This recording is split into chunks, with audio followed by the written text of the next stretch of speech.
اعوذ باللہ من الشیطان الرجیم، بسم اللہ الرحمن الرحیم۔ السلام علیکم ناظرین، صبح بخیر۔ ابتدا کے ساتھ میں ہوں آپ کا میزبان سبوق سید۔ ناظرین، محرم الحرام کا مہینہ جب بھی آتا ہے تو پورا عالم اسلام سوگ میں ڈوب جاتا ہے۔ یہ وہ مہینہ ہے جس مہینے میں اللہ کے رسول صلی اللہ علیہ وآلہ وسلم کے انتہائی پیارے نواسے سیدنا امام حسین رضی اللہ تعالیٰ عنہ نے جام شہادت نوش کیا۔ اور یہ حسین کوئی عام انسان نہیں ہے، یہ اس کائنات کی وہ شخصیت ہیں جن کے بارے میں اللہ کے رسول صلی اللہ علیہ وآلہ وسلم کی زبان بولی تو یہ ارشاد فرمایا، الحسین منی و انا من الحسین، حسین مجھ سے ہیں اور میں حسین سے ہوں۔ تو کربلا کے ریگزاروں میں صرف سیدنا حسین نہیں تڑپے، اللہ کے رسول صلی اللہ علیہ وآلہ وسلم کا جگر گوشہ نہیں تڑپا، اللہ کے رسول کتنے تڑپے ہوں گے۔ آپ اس روایت کو اگر معنی کا لباس پہنائیں گے تو آپ کو یہ بات سمجھ میں آئے گی۔ آج ہم گفتگو کریں گے اسی حوالے سے، لیکن آپ مجالس سنتے ہیں، علماء کرام کے خطبات سنتے ہیں، کتابیں پڑھتے ہیں، بہت سی تحریریں آپ کی نظر سے گزرتی ہیں، لیکن سیدنا حسین رضی اللہ تعالیٰ عنہ کی ذات بابرکت کو جس طریقے سے شعراء نے خراج تحسین پیش کیا، خراج عقیدت پیش کیا، ان سے اپنی والہانہ محبت کا اظہار کیا، اس پورے خاندان کے ساتھ اپنے جوش جذبے اور احترام کا تعلق ہمارے سامنے تاریخی کتابوں میں آتا ہے، اس میں شعراء کا ایک بڑا زبردست قسم کا کام ہے۔ آج ہم رسائی ادب سے متعلق گفتگو کریں گے، اور اس موضوع پر گفتگو کرنے کے لیے ہماری خوش قسمتی ہے کہ ملک عزیز پاکستان کی بڑی نامور شخصیات آج ہمارے پینل میں موجود ہیں۔ جناب پروفیسر فرخ خراجہ صاحب کئی کتابوں کے مصنف ہیں، سلام پڑھتے ہیں، ماہر تعلیم ہیں۔ بہت شکریہ پروفیسر صاحب، آپ یہاں تشریف لائے۔ ہمارے دوسرے انتہائی معزز مہمان ہیں، انتہائی خوبصورت گفتگو کرتے ہیں، شاعر ہیں، محقق ہیں، نقاد ہیں، درس و تدریس سے منسلک ہیں، جناب ڈاکٹر نثار ترابی صاحب۔ بہت شکریہ ترابی صاحب، آپ یہاں تشریف لائے۔ ہمارے تیسرے انتہائی معزز مہمان ہیں، شاعر ہیں، ادیب ہیں اور کالم نگار ہیں، جناب نیگر سرحدی صاحب۔ بہت شکریہ نیگر صاحب، آپ یہاں تشریف لائے اور بارگاہ سیدنا حسین رضی اللہ تعالیٰ عنہ میں سلام پیش کریں گے۔ ہمارے ساتھ موجود ہیں جناب عمران رشدی صاحب۔ بہت شکریہ رشدی صاحب، آپ یہاں تشریف لائے۔ پروفیسر فرخ راجہ صاحب، میں گفتگو کا آغاز آپ سے کروں گا، اور یہ بہت عجیب سا، یہ مشکل موضوع ہے۔ سیدنا حسین رضی اللہ تعالیٰ عنہ کے بارے میں پروگرام کرنا کوئی آسان نہیں ہوتا۔ مطلب جب ہم شروع کرتے ہیں نا تو لازمی آپ اس کیفیت کے اندر داخل ہو جاتے ہیں، یا تو آپ اپنے آپ کو باہر نکال کے کھڑے ہو کے پروگرام کریں، لیکن اگر آپ اس کے ساتھ جڑ کے پروگرام کرتے ہیں تو بڑا مشکل ہو جاتا ہے، پھر بولنا مشکل ہو جاتا ہے، اظہار مشکل ہو جاتا ہے۔ تو مجھے بتائیں کہ یہ جو ادب ہے، رسائی ادب جسے ہم کہتے ہیں، تھوڑا سا اس کی تعریف بھی کریں تاکہ ہمارے لوگوں کو پتہ چلے، اور پھر اس کے بعد بتائیں کہ کیا کیفیات ہوتی ہیں یہ لکھتے ہوئے۔ بہت شکریہ۔ اصل میں بات یہ ہے کہ جو کربلا کا واقعہ ہے، صحیح، اور یہ بہت کم ہوا ایسا کہ کسی ایک واقعے کی بنیاد پر کوئی صنف ادب وجود میں آ گئی ہو۔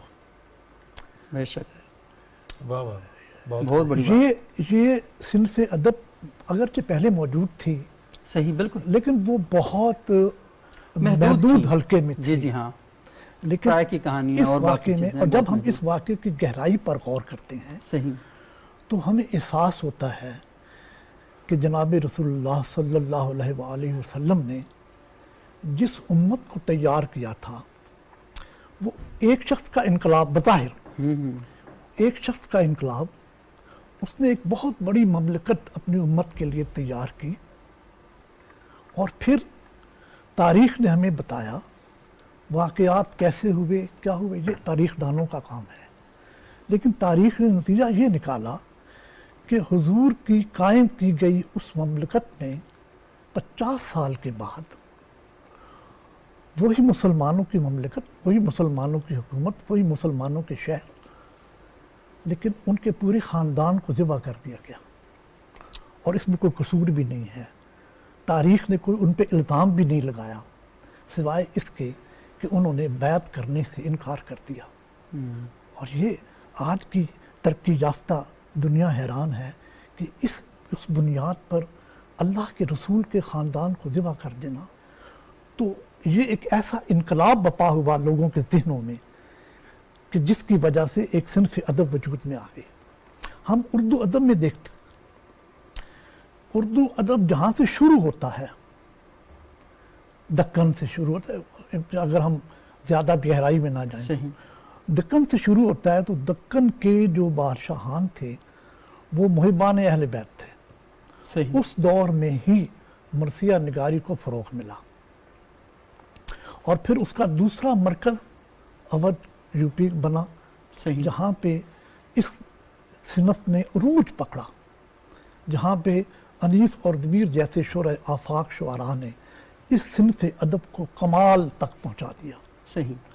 اور پھر اس صنف سے لوگ ایسے جڑ گئے کہ جیسے جو ان کے روح کا حصہ ہے، ان کے وجود کا حصہ ہے، اور یہ سلسلہ صدیاں در صدیاں چلتا چلا گیا. واہ. اور آج بھی مرثیہ نگاری کے مراکز موجود ہیں. ہم پاکستان میں ہی دیکھ لیں تو کراچی مرکز ہے مین، صحیح. اور وہاں پہ رسائی ادب کے نام سے ایک رسالہ ڈاکٹر ہلال نقوی نکالتے جی تھے. ڈاکٹر. ان کے 80 شمارے آئے. اب وہ اپنی مالی مجبوریوں کی وجہ سے یا کسی اور حالات سے وہ بن رہے. تو ایک فروغ مرثیہ کے نام سے رسالہ نکل رہا ہے جو کینیڈا سے نکلتا ہے، اور اصغر مہدی اشر اس کو نکالتے ہیں. وہ ہندوستان پاکستان کے تمام شعراء اس میں مرثیہ. تو یہ وہ روایت ہے جو مسلسل چل رہی ہے. صحیح. اس کی ٹیکنیک پہ بھی گفتگو کی جا سکتی ہے، اس کے مختلف حوالوں سے بھی بات کی جا سکتی ہے، ان کے شعراء پر بھی بات کی جا سکتی ہے، لیکن یہ بنیادی طور پر اس واقعے کے غم کے فروغ کے لیے اور اس کے لیے، ہاں اس پہ تنقید بھی ہوئی ہے.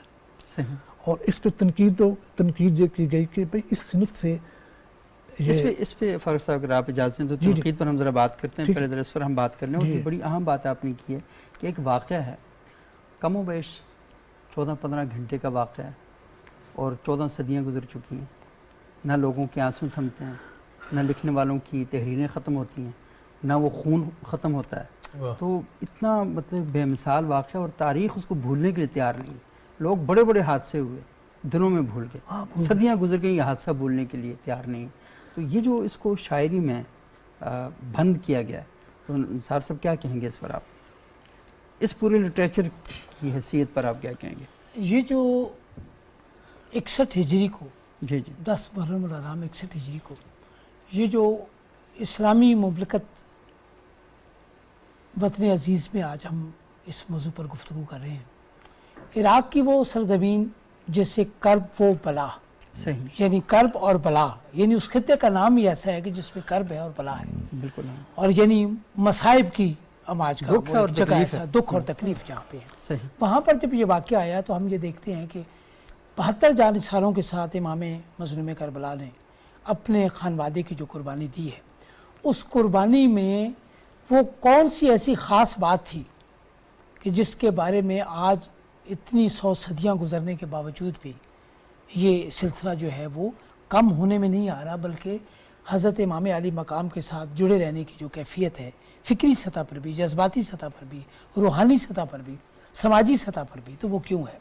اصل میں مرثیہ جو ہم اب جب رسائی ادب کی بات کرتے ہیں تو اس کا آغاز ہی بی بی زینب کے وین سے اس کا آغاز ہوا. جو پہلا وین تھا بی بی کا، اس سے رسائی ادب کا آغاز ہوا، جو انہوں نے بہادری کے ساتھ، شجاعت کے ساتھ جو خطبے بیان کیے یزید کے دربار میں، وہ اتنے عظیم و شان خطبے تھے کہ جس طرح نہج البلاغہ کا ذکر آتا ہے ان کے سیدنا علی المرتضیٰ کے خطبات ہیں، اسی طرح بی بی پاک کے ان خطبوں کا ذکر آتا ہے. پھر ہم یہ دیکھتے ہیں کہ اس میں درد و علم کی جو کیفیت ہے، اس میں انسانی طرز احساس سے جڑی ہوئی جو فطری کیفیات ہیں، وہ ایسی ہے کہ ان کا تعلق کسی خاص مذہب، کسی خاص خطے سے ہے ہی نہیں.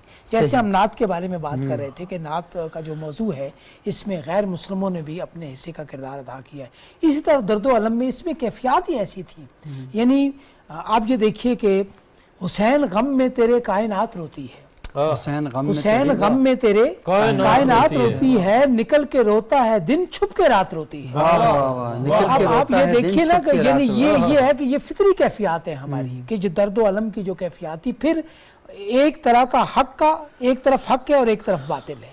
تو باطل اور حق کا یہ جو پہلا مارکا ہے پوری دنیا میں، آج بھی اگر ہم حق و باطل کی بات کرتے ہیں، کوئی مزاحمتی رویے کی بات کرتے ہیں، کسی جابر دور اقتدار میں آئے ہوئے کسی ظالم شخص کی بات کرتے ہیں، اس کے ظالمانہ اقتدار کی بات کرتے ہیں، تو اسے ہم کس سے جوڑتے ہیں؟ اسے ہم کربلائی کرداروں سے جوڑتے ہیں۔ آپ یہ دیکھیں یہ کتنی بڑی بات ہے، اور یہ صرف ہم ہی نہیں جوڑتے، دنیا بھر میں بھی جہاں جہاں اس عظیم و شان واقعے کی گونج پہنچی ہے، اور یقیناً پہنچی ہے دوسری زبانوں میں بھی، تو آپ یہ دیکھیں کہ آج بھی یہ حریت فکر کا ایک نمائندہ کردار جو کربلا کے جو کردار ہیں وہ، اور اس سے جیسے فروخ رازی صاحب نے فرمایا کہ پوری صنف وجود میں آئی، ایسا بہت کم ہوا۔ دنیا کی سب سے بڑی ہجرت، پہلی ہجرت جو ہے وہ مدینے سے مکہ سے مدینے کی ہجرت ہے، اور پھر اس کے بعد ہمارے یہاں جو ہجرت آج کل جو قیام پاکستان کے بعد جو انڈو پاک کا جو برِ صغیر کا جو بٹوارہ ہوا ہے، اس میں جو ہجرت کی بات ہے، مگر اس سے پہلے جو اسلام میں یہ جو ہجرت کا سلسلہ تھا یہ تو حکم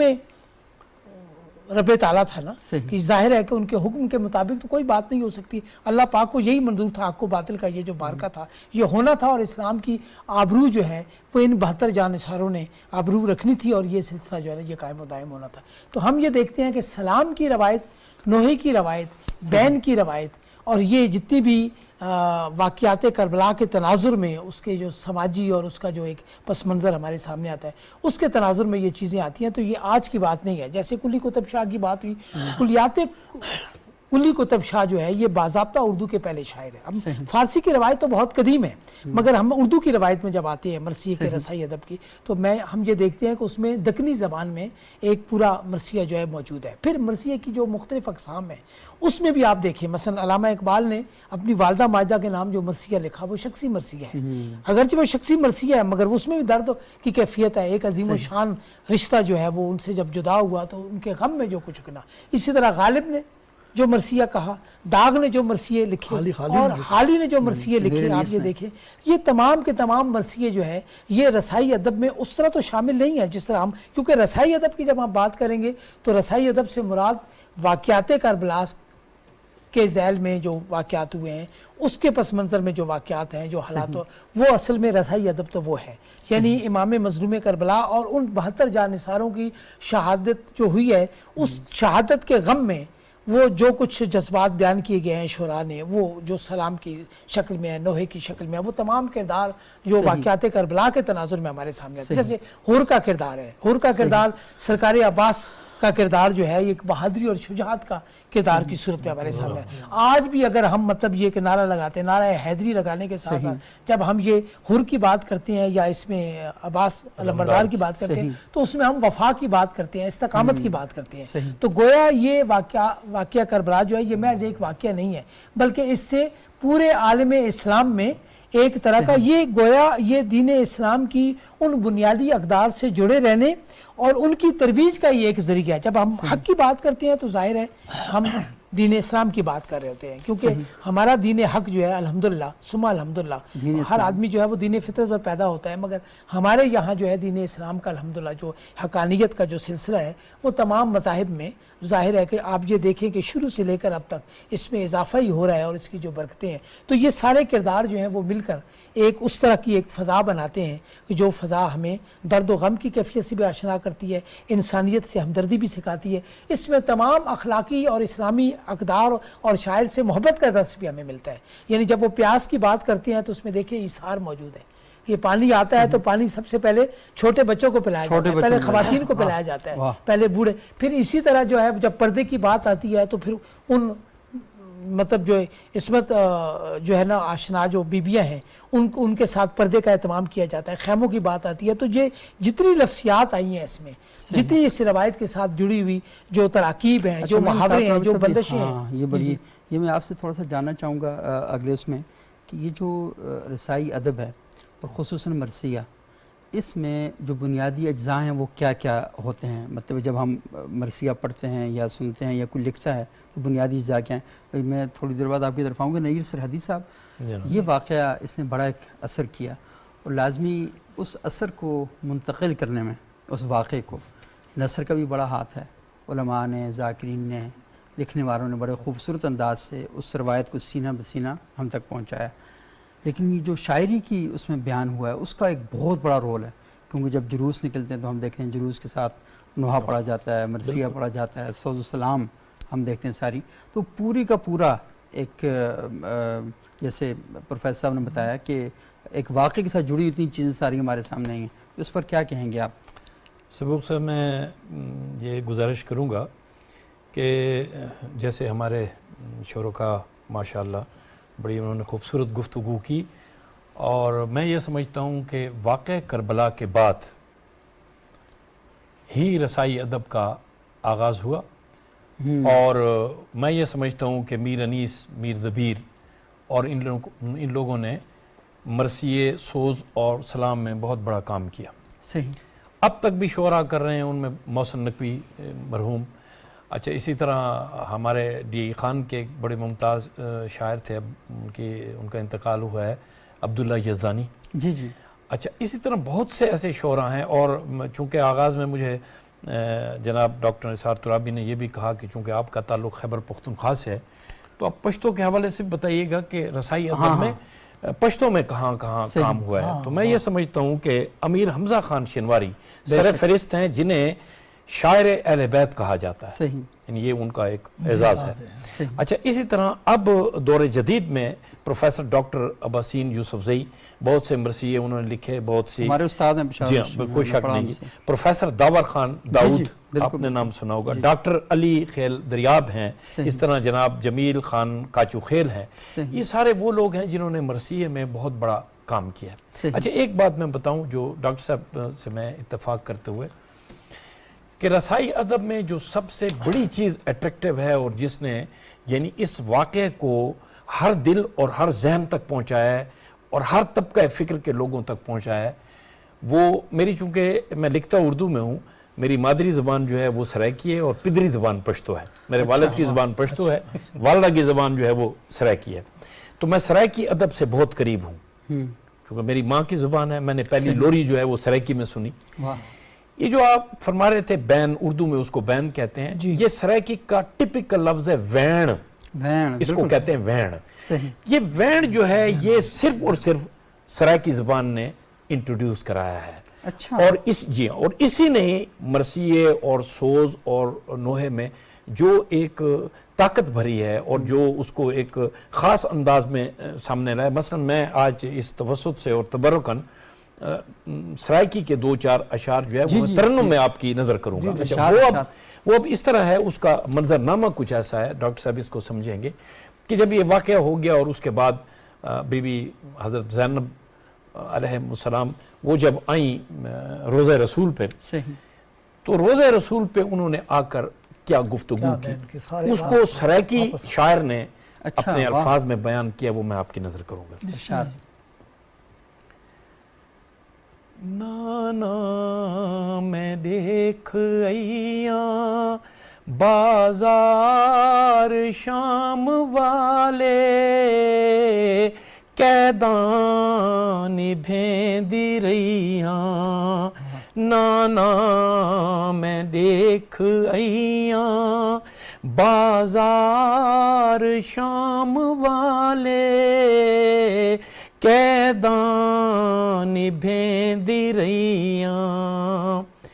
دربار حاشقیدہ نروار دیندی رہیاں. نانا میں دیکھ ایاں ہوئے ہاں نانا سائیں، دیکھے ہاں ظلم تھی دے سیداں دے بال پیاسے، کندھیاں تیرے کوہیں دے ہر سین کو صبر دی تلقین دیندی رہیاں. نانا میں دیکھ ایاں. آخری شعر، جے کو میرا نانا چاکے کھڑیندا میں، پا جھولی جیندے گل تے بے بو سے دیندا میں.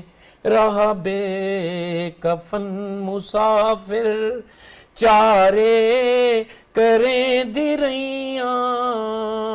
نانا میں دیکھ آئی ہوں۔ سبحان اللہ، سبحان یہ ہے رسائی ادب سرائکی میں، سبحان یہ جو وین ہے اس کا یہ ایک اظہار ہے جی۔ صحیح۔ بہن ہمارے ان سارے علاقوں کے اندر عموماً جی جب کوئی فوتگی ہوتی ہے تو جی جی بالکل۔ جی بالکل۔ اور یہ چونکہ کربلا کے میدان میں جب لاشیں آتے تھے خیمے میں، تو ہر لاشے کے آنے پر بیبیاں جو ہیں وہ جمع ہو کے اسی طرح کے بیان کرتی تھیں، تو مرثیہ نگاروں نے ان کو اسی طرح سے بیان کیا ہے اپنے اشعار کے اندر، وہ جس طریقے سے جس یہ طرح بینڈ سے سر جو تصور کیا ہے یہ رسائی ادب کا بہت بڑا حصہ ہے۔ صحیح، بالکل ہاں، کیونکہ اس کے بغیر تو کربلا کے واقعے میں اگر یہ نہیں ہے تو آپ بالکل کیسے وہ کر سکتے ہیں۔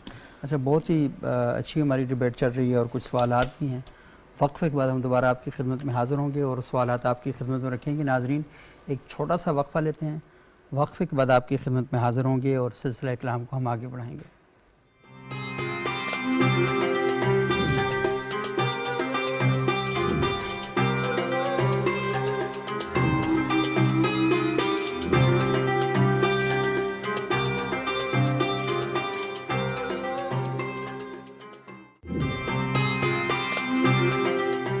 ناظرین وقفے کے بعد ایک بار پھر پروگرام میں خوش آمدید۔ آج ہم گفتگو کر رہے ہیں رسائی ادب کے حوالے سے اور ہمارے ساتھ موجود ہیں پروفیسر فرخ راجہ صاحب، ڈاکٹر نثار ترابی صاحب، نیر سرحدی صاحب، عمران رشدی صاحب۔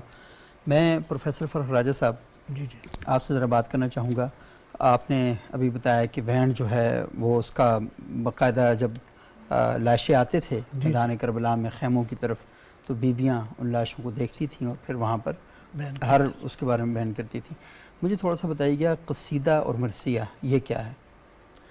ہاں دیکھیں، قصیدہ جو ہے یہ توصیف اچھا، یہ ان کی عظمت بیان توصیف کرتی میں عظمت لکھا جاتا ہے۔ اور فضیلت میں لکھا جاتا ہے۔ صحیح اس کی ایک ٹیکنیک ہے، اس ٹیکنیک پہ گفتگو ذرا لمبی ہو جائے گی، صحیح۔ لیکن یہ بادشاہوں کے دربار میں قصیدے سنائے جاتے تھے، صحیح ٹھیک ہے، اور اسی سے ہمارے اردو ادب میں جو سارے قصیدے ہیں، مثلا غالب نے بھی قصیدے لکھے، ذوق نے بھی لکھے، تو یہ دربار میں جا کے بادشاہ کو قصیدے اور ان کا وظیفہ مقرر ہوتا تھا، صحیح جس شاہی شاعر کہلاتے تھے۔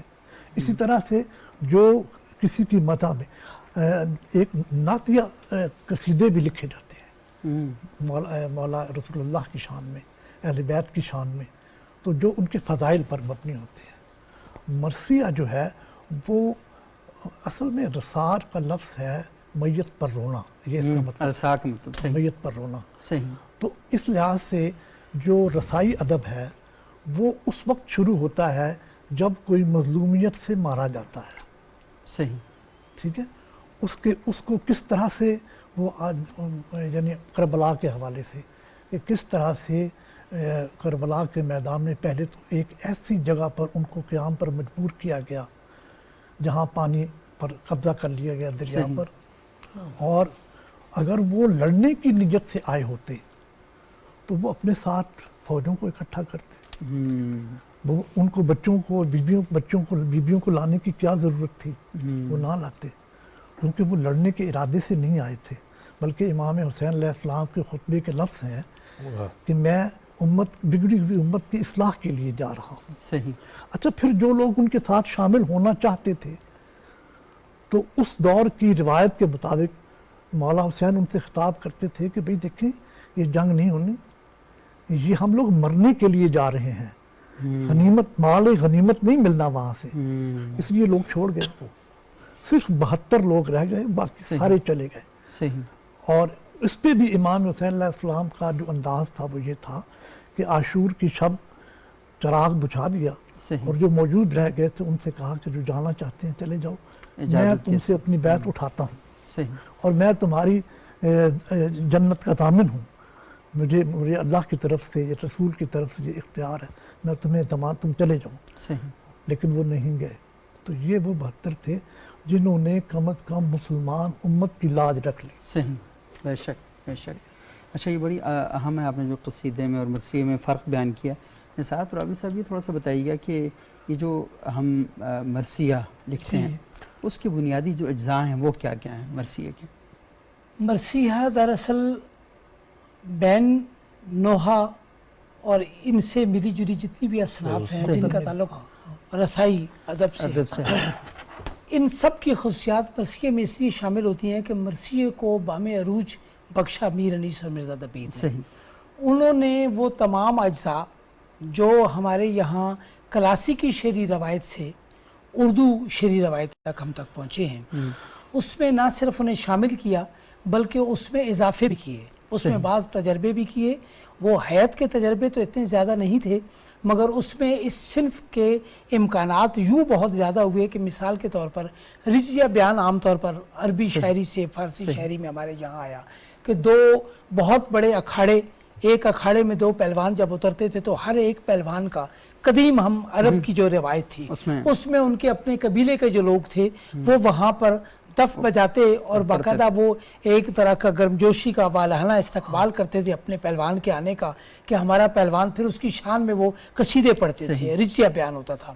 وہ رجزیہ بیان جو ہے نا وہ یہاں میر انیس کے اور مرزا دبیر کے ہاں آیا تو ہم دیکھتے ہیں کہ بڑے بہادر جو دو بڑے کردار ہیں ہمارے سامنے جو شجاعت کے، وہ حضرت عباس ہے، حضرت علی اکبر ہے، یہ دو کردار جو ہیں ہمارے پاس۔ پھر ہم حر کا کردار آتا ہے، مجھے میں کاٹ رہا ہوں، رجز یاد آ رہا ہے جی جی جی جی حضرت عباس سے بات تھے نا جی جی، تو کس شعر کی آمد ہے کہ رن کانپ رہا ہے، رن ایک طرف چرخ کوہن کانپ رہا ہے، رستم کا بدن زیر کفن کانپ رہا ہے، واہ، ہر قصر سلاطین زمن کانپ رہا ہے، شمشیر بکف دیکھ کے حیدر کے پسر کو جبریل لرزتے ہیں سمیٹے ہوئے پر کو۔ اب یہ دیکھیے کہ یہ اس میں یعنی دونوں شعراء نے قدرت کلام کا بھی بے پناہ اظہار ملتا ہے، یعنی ان میں جو فنی خصوصیات ہیں اس کی، یعنی استعارہ ہے، کنایہ ہے، اس میں تشبیہ ہے، علامات ہیں اور ایسی ایسی کمال کا۔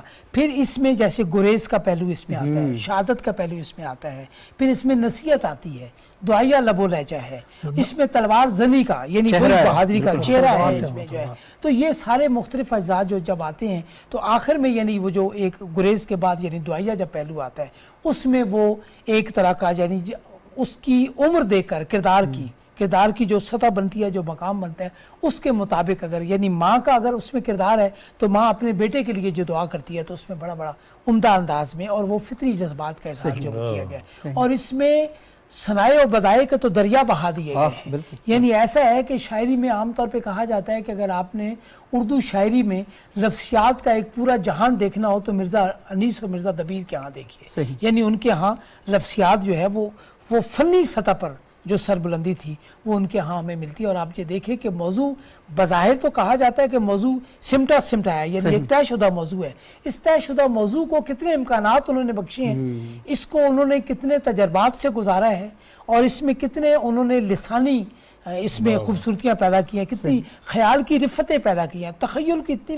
بلند پروازی ہے کہ میں یہ سمجھتا ہوں کہ کیونکہ عربی زبان جو ہے یہ اپنے ذخیرے الفاظ کے لحاظ سے دنیا کی بہت بڑی زبانوں میں سے ایک بڑی زبان ہے کہ صرف تلوار اور گھوڑا اور اونٹ یہ دو تین لفظ ہیں، انہی کے اگر متبادل لفظ لیے جائیں تو 70-80 الفاظ جو ہیں وہ ان کے متبادل ملتے ہیں۔ اور ان شعراء نے کربلا کے واقعات کو رقم کرتے ہوئے، ان کے کرداروں کی عظمت کو بیان کرتے ہوئے ان الفاظ کو ان کے شان بیان کیا ہے۔ یعنی اگر کہیں کسی جگہ پر مرزا دبیر نے شجاعت کا ذکر کرتے ہوئے، شہزادہ علی اکبر کا ذکر کرتے ہوئے شجاعت کا جب ذکر کیا تو شجاعت کے لیے جو لفظ جتنے ہو سکتے تھے وہ استعمال کیا، تو مرزا انیس نے اس سے ہٹ کر استعمال کیے، مگر وہ بھی اپنی جگہ پر بہت ہی بلند و بالا ہے۔ تو اس سے آپ اندازہ لگائیے کہ الفاظ ہے، آپ نے جو کہا لفظیات جو ہیں اس کے اندر اتنی ملتی ہیں مرزا انیس اور مرزا دبیر کے اس کلام میں۔ اچھا میں تھوڑا سا آپ سے کوئی مرثیہ ضرور سنوں گا اگر آپ کے پاس ہے مجھے۔ جی میں پیش کرتا ہوں۔ نگیر سرحدی صاحب، سلام بھی لازمی اس کے اندر آتا ہے کیونکہ جس طرح انہوں نے شجاعت کے وہاں دریا بہائے، تو اس پر آپ کیا کہیں گے اسلام پر؟ یہ جو صنف ہے، میں یہ عرض کروں گا کہ جی مرثیہ سوز اور نوحہ سے یہ ہٹ کے ہے سلام۔ صحیح، سلام میں یہ ہے کہ آپ ان کی پہلے شجاعت، ان کی جرت، ان کا کردار، ان کے افکار، ان کو آپ بیان کرتے ہیں، پھر اپنی عقیدت پیش کرتے ہیں۔ صحیح، اس میں ضروری نہیں ہے کہ آپ کو غم کا کوئی پہلو سامنے لائیں، لے بھی آ سکتے ہیں، اور اگر نہ بھی لائیں تو کوئی ایسی ضرورت نہیں ہے۔ سلام ہے، سلام جیسے آپ عقیدتاً کسی کے پاس جاتے ہیں سلام پیش کرنے کے لیے، تو اس میں یہ ہے کہ آپ کی عقیدت ہو، اس میں آپ جتنا بھی اپنے خلوص نیت کے ساتھ اور اپنی جتنی بھی آپ کی یعنی خواہش ہے کہ میں اپنی اس شخصیت یا اس عظیم شخصیت کے حضور میں اپنا کوئی نذرانہ عقیدت پیش کروں تو سلام ہے. اچھا بہت خوب. اچھا یہ بڑا اچھا ہے اسلام کی طرف. آپ آیا ذہن میں کوئی جی میں یہ گزارش کروں کہ مرثیہ تو نہیں البتہ سلام کی شکل میں. اس کی بنیادی وجہ یہ کہ شاعر ہونے کے ناطے ہم سنیں گے تو جی میں بتاتا ہوں کہ مرثیے کی تنقید پر پہلی کتاب مولانا شبلی نے لکھی. اچھا. موازنہ انیس و دبیر. صحیح. اس میں انہوں نے مجھے یعنی دونوں کا موازنہ کیا کہ ایک ایک موضوع پر یہ کیسے لکھتے ہیں. اچھا. دونوں موضوع ایک ہوتا ہے یعنی تقابلی جائزہ لیا فنی لحاظ سے فکری لحاظ سے کیسے وہ لکھتے ہیں. مثلا وہ کہتے ہیں کہ جو روزے میں باریاب ہو جاتا ہے. صحیح. یہ ایک انیس کہہ رہے ہیں. صحیح. ہر کام میں کامیاب ہو جاتا ہے. صحیح. جلتا ہے جو شب کو قبر حیدر پہ چراغ, واہ, وہ صبح کو آفتاب ہو جاتا ہے. واہ واہ واہ واہ. اور اسی طرح دبیر جو تھے وہ کہتے ہیں کہ مغرب ہی کی جانب ہے, میں پہلا مصرع اس کا بھول گیا, مغرب ہی کی جانب ہے مدار حیدر, یہ شمع جلانے کو وہاں جاتا ہے. یعنی انیس اور کہہ رہے ہیں, وہ اور رنگ میں کہہ رہے ہیں. تو اس طرح سے ان کے جو ہے نا وہ تقابل کر کے انیس نے ان کو بڑا عظیم شاعر کہا, ادب کہا کہ جنہوں. اچھا یہ جو مرثیہ ہے نا, اس کی افادیت پہ بات کی جاتی ہے. صحیح. نقادوں میں بھی بڑی بحثیں ہوئی ہیں. شمس الرحمان فاروقی نے اس پہ تنقید کی اور ڈاکٹر صفدر حسین صاحب کی کتاب تھی, اس نے ان کا جواب دیا. مطلب وہ کہتے ہیں کہ جی مرثیہ جو ہے یہ عام زندگی میں کیا فائدہ دیتا ہے سوائے رونے رلانے کے. ہاں ان کو انہوں نے کہا. تو اس کے جواب میں انہوں نے کہا کہ یہ آپ نے غلط کہا کہ یہ جو مرثیہ ہے یہ خیر کے لوگوں کی بات کر رہا ہے یا شر کے لوگوں کی بات کر رہا ہے. اگر وہ پاکیزہ شخصیتوں کی اور خیر کے لوگوں کی شر کے مقابلے میں بات کر رہا ہے اور ان کو سچا ثابت کر رہا ہے تو یہ پڑھنے والے کے دل پہ مثبت اثر پڑتا ہے اور وہ اپنی زندگیوں میں ظلم کے خلاف, بربریت کے خلاف نفرت پیدا ہوتی ہے. اور یہی ایک اچھی سوسائٹی کی دلیل ہوتی ہے. بہت خوب. یہ ان کو اس طرح سے کہا گیا. تو یہ مختلف. اب ایک یہ بھی کہا گیا کہ انیس نے مرثیے کو لکھنؤ بنا دیا ہے.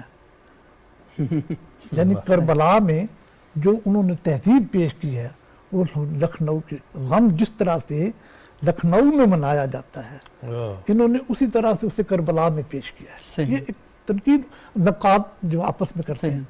تو اس کے جواب میں انہوں نے کہا کہ شاعر اگر وہاں کا ماحول پیش کرتا تو جھوٹ بولتا. شاعر نے وہی محسوس بات جو غم کے موقع پر اس نے اپنی آنکھوں سے دیکھے ہیں انہی کو بیان کیا ہے. تو شاعری جو ہے وہ تاریخ نہیں ہے, مرثیہ تاریخ نہیں ہے, مرثیہ جذبات کے اظہار کا نام ہے, احساسات کے اظہار کا نام. بلکہ قطع کلامی اور سبوق صاحب میں یہ سمجھتا ہوں کہ اس وقت ایک اور حقیقت بھی ہمارے سامنے ہے, وہ میں یاد دلانا چاہتا ہوں فاروق صاحب کو کہ یہ برج نور یہ رسائی ادب پر مشتمل ہے. سرمایہ اور ان کے والد محترم کا ہے. تو کیوں نہ اچھا ہو کہ اپنے والد محترم کی اس کتاب میں سے یہ رسائی ادب کا ایک بہت اہم حوالہ ہے ان کا خانوادہ. چونکہ 4-5 بھائی, جتنے بھی 5 بھائی یا 5 کے رسائی ادب پر بھی کتابیں ہیں نعتیہ مجموعے میں ماشاءاللہ. اس میں یہ جو ہمارے پاکستان میں بہت بڑے بڑے مرثیہ نگار ہیں اور یہ پاکستان ٹیلی ویژن کا ایک کارنامہ ہے کہ اس محرم کے مہینے وہ مرثیہ تحت اللفظ بالکل ہر دفعہ نئے انداز میں پیش کیا جاتا ہے. صحیح. کبھی افتخار عارف آ جاتے ہیں, کبھی اختر عثمان آ جاتے ہیں, کبھی اخلیق جو مختلف ہیں. بالکل ہاں. اچھا, تو اس میں میرے والد صاحب بھی مرثیہ نگار, میرے بڑے بھائی بھی مرثیہ نگار, میرے دوسرے بڑے بھائی بھی مرثیہ نگار, اور میں خود بھی مرثیہ کہتا ہوں. خود ان کے ہاں بھی مرثیہ نگار. یہ ایک ہمیں اللہ کا کرم ہے. ارشاد ہو جی. تو جوہر صاحب کا یہ مرثیہ اس لیے میں پیش کر رہا ہوں, آپ اس کا حصہ پیش کر رہا ہوں کہ ابھی ایک کتاب آئی ہے ڈاکٹر ہلال نقوی صاحب کی جس میں انہوں نے مرثیے کی نایاب آوازیں برِ صغیر کے 15 شاعروں کا انتخاب کیا. اس نے کہا کہ اس میں یہ مرثیہ اس لیے شامل کیا کہ اس میں جوہر نظامی نے نئی حیت استعمال کی ہے مستقبل والوں کے لیے کہ مسدس سے ہٹ کر مرثیہ کہا ہے. اچھا, تو وہ ایک بند میں آپ کو ارشاد.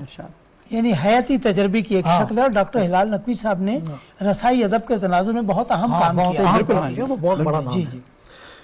3 دن تک وہ مظلوم پیاسا رہا، 3 دن تک وہ مظلوم پیاسا رہا، قرب کی منزلوں سے شناسا رہا، صبر کی تھپکیوں سے مگر پیاس کو لوریاں دے کے شاعر سلاتا رہا، آگ جو سوز بن کر سلگتی رہی، صبر کے پانیوں سے بجھاتا رہا، ایسے عالم میں بھی اس کی ہر کاٹ پر جسم گرتے رہے، سر اچھلتے رہے، دیکھی دنیا نے پھر ضربت حیدری، ایک دنیا نے پھر ضربت حیدری۔ اچھا یہ اس میں انہوں نے کربلا کے بعد کے جو واقعات ہیں اس کے اوپر اس میں مرثیہ لکھا۔ تو ابھی جو ہے پاکستان کے اندر یہ جو روایات ہیں یہ ابھی چل رہی ہیں، اچھا اور ان روایات کو میڈیا کے ذریعے پروموٹ کرنا چاہیے، کیونکہ ہمارے کلچر کے ایک بات میں اور بھی جی کر دوں کہ زبان کے حوالے سے مرثیے کا اردو زبان پہ بہت بڑا احسان ہے، کیونکہ یہ ایک ایسی صنف ادب ہے جس میں ذخیرہ الفاظ زیادہ ہوتا ہے۔ صحیح، کوئی بھی زبان جو ترقی یافتہ زبان کہلاتی ہے وہ اپنے ذخیرہ الفاظ کی وجہ سے کہلاتی ہے۔ ابھی ہمیں لوگ جو کہتے ہیں نا کہ انگریزی میں آسان بات ہوتی ہے اردو میں ہم نہیں کر سکتے، وہ اس لیے کہ اردو میں ذخیرہ الفاظ کم ہے، صحیح، باقی زبانوں عربی میں، فارسی میں یا انگریزی میں زیادہ ہے، تو مرثیہ ذخیرہ الفاظ جمع کرنے کا ایک مشین ہے، اور اس کے ذریعے جب آپ پڑھتے ہیں لازمی ہے سننے والوں کی الفاظ کے استعمال کا طریقہ آتا ہے، صحیح، بہت زیادہ طریقہ آتا ہے۔ بہت خوبصورت بات آپ نے کی۔ راوی صاحب آپ سلام سنا رہے تھے۔ جی میں پیش کرتا ہوں جی، اور آپ یہ دیکھیں کہ ہماری جو جدید مرثیے کی روایت ہے اس میں میں سمجھتا ہوں کچھ نام بہت ضروری تھے جو اس گفتگو میں شامل کرنے چاہیے تھے۔ ہم جوش صاحب سے جب شروع ہوتا ہے، جی ہاں، جوش ملیے بات سے جدید مرثیہ جو ہے وہ جوش صاحب سے شروع ہوتا ہے۔ جوش صاحب کے ساتھ جو نام پھر ان کے ساتھ ساتھ آتے ہیں، نجم افندی صاحب کا نام ہے، کیسر باروی صاحب کا نام ہے، ڈاکٹر صفدر صاحب کا نام ہے، پھر اس میں نسیم امروہی صاحب کا نام ہے، سیف زلفی صاحب کا نام ہے، صبا اکبر آبادی صاحب کا نام ہے، یعنی یہ سارے، اختر چنیوٹی صاحب کا نام ہے، یہ بڑے نام ہیں جو مرثیے کے۔ ڈاکٹر وحید الحسن ہاشمی صاحب کا نام ہے، پھر ہم آتے ہیں شبیر الحسن ہاشمی صاحب، پھر ہم آتے ہیں جناب موجودہ عہد تک آتے ہیں تو علامہ طالب جوہری صاحب ہیں، افتخار عارف صاحب ہیں، بلکہ ہمارے عہد کے ہمارے ہم عصروں میں اختر عثمان صاحب بہت ہی عمدہ یعنی نعتیہ انہوں نے قصائد کے ساتھ ساتھ خاص طور پر انہوں نے جو مرثیہ لکھا ہے جدید انداز میں، اسی طرح خرم خلیق صاحب ہے، ان کا ہے، عابدہ تقی ہماری ایک شاعرہ ہیں، ان کا بھی مرثیے پہ کام ہے، افتخار عارف صاحب کا کام ہے، اور بہت سارے نام ہیں ہمارے سامنے۔ تو میں یہ سلام کے کچھ شعر ہیں یہ میں نظر کرتا ہوں۔ دے رہا ہے نیا پیام حسین، دے رہا ہے نیا پیام حسین، ہر زمانے میں تیرا نام حسین، دے رہا ہے نیا پیام حسین، ہر زمانے میں تیرا نام حسین، کتنی سچی کتنی روشن تیرے خیال کی لو، کتنی روشن تیرے خیال کی لو، کتنا سچا تیرا کلام حسین، کتنی روشن تیرے خیال کی لو، کتنا سچا تیرا کلام حسین۔ اور شعر دیکھیے گا، آدمیت بھلا نہیں سکتی، آدمیت بھلا نہیں سکتی تیرا سجدہ تیرا قیام حسین، آدمیت بھلا نہیں سکتی تیرا سجدہ تیرا قیام حسین۔ اور کس کو اتنا شعور ہے مولا، کس کو اتنا شعور ہے مولا، کون سمجھے تیرا مقام حسین، کس کو اتنا شعور ہے مولا، کون سمجھے تیرا مقام حسین۔ اور ہر زمین و زمان پہ چمکا ہے، ہر زمین و زمان پہ چمکا ہے، تو نے ایسا کیا ہے کام حسین، ہر زمین و زمان پہ چمکا ہے، تو نے ایسا کیا ہے کام حسین، دے رہا ہے نیا پیام حسین، ہر زمانے میں تیرا نام ماشاءاللہ، بہت خوب۔ عمران رشید صاحب ہمارے ساتھ موجود ہیں جی، کیونکہ پروگرام کا وقت بہت ہی کم رہ گیا اور ہم چاہ رہے ہیں کہ آپ حضرات کی گفتگو اتنی علمی ہے کہ ہم اس کو سنتے رہیں، لیکن مسئلہ ہے کہ پروگرام کا وقت جو ہے بہت کم ہے۔ جی عمران رشید سلام پیش کر رہا ہوں، اور ارشاد میرے لیے بڑے اعزاز کی بات ہے کہ جناب پروفیسر، بس آپ سلام پیش کریں گے اور آپ کے سلام کے ساتھ ہی میری طرف سے آپ سب کا ایڈوانس شکریہ، اور اس کے ساتھ ہی ہم پروگرام کا اختتام کریں گے۔ بسم اللہ۔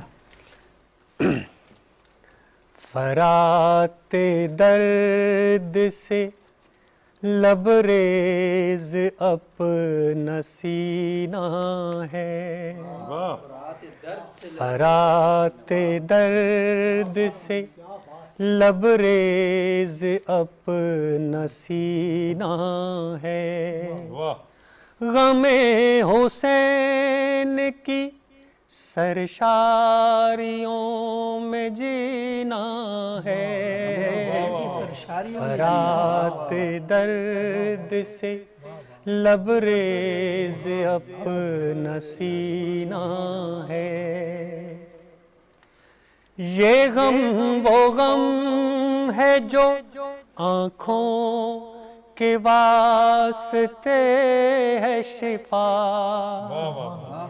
یہ غم وہ غم ہے جو آنکھوں کے واسطے ہے شفا، یہ سیل نور ہے بخشش کا ایک خزینہ ہے، یہ سیل نور ہے بخشش کا ایک خزینہ ہے، غم حسین وظیفہ ہے اپنی ہستی کا، غم حسین ہے وظیفہ اپنی ہستی کا، ہماری زیست میں شامل یہی کرینہ ہے، ہماری زیست میں شامل یہی کرینہ ہے، وہ جس نے عظمت دین کو حیات نو بخشی، وہ جس نے عظمت دین کو حیات نو بخشی، ہر ایک مہینہ اسی شاہ کا مہینہ ہے، ہر ایک مہینہ اسی شاہ کا مہینہ ہے، نبی کے خون سے پائی ہے زندگی اس نے، نبی کے خون سے پائی ہے زندگی اس نے، جہان عشق میں روشن جو آبگینہ ہے، جہان عشق میں روشن جو آبگینہ ہے، غم حسین کی سرشاریوں میں جینا ہے، فرات درد سے لبریز اپنا سینہ ہے، فرات درد سے لبریز اپنا سینہ ہے۔ بہت بہت شکریہ عمران رشدی صاحب، پروفیسر فرخ راجہ صاحب، ڈاکٹر نثار ترابی صاحب، نیر سرحدی صاحب۔ ناظرین، آج ہم نے گفتگو کی رسائی ادب کے حوالے سے۔ محرم الحرام کا مہینہ جب بھی آتا ہے تو ہم دیکھتے ہیں کہ ہمارے شاعر، ادیب ٹی وی چینلز پر اپنا کلام پیش کرتے ہیں، محافل مسالمہ کا انعقاد کیا جاتا ہے، لیکن ہمیں پتہ ہونا چاہیے کہ جو کچھ آپ کے سامنے بیان کیا جا رہا ہے، آپ کے سامنے پیش کیا جا رہا ہے، اس کی بنیادیں کیا ہیں، اس کی تفہیم بہت زیادہ ضروری ہے۔ نصاب میں بھی ہم مرثیہ پڑھتے ہیں، نوحہ، سوز و سلام، ساری چیزیں پڑھتے ہیں۔ تو آج ہم نے اسکالرز کے ساتھ گفتگو کی، شعراء کے ساتھ گفتگو کی کہ جو چیزیں آپ سن رہے ہیں ان کی تکنیکس کیا ہیں، ان کا پس منظر کیا ہے۔ اگلے پروگرام تک کے لیے اجازت دیجیے گا۔ بہت بہت شکریہ۔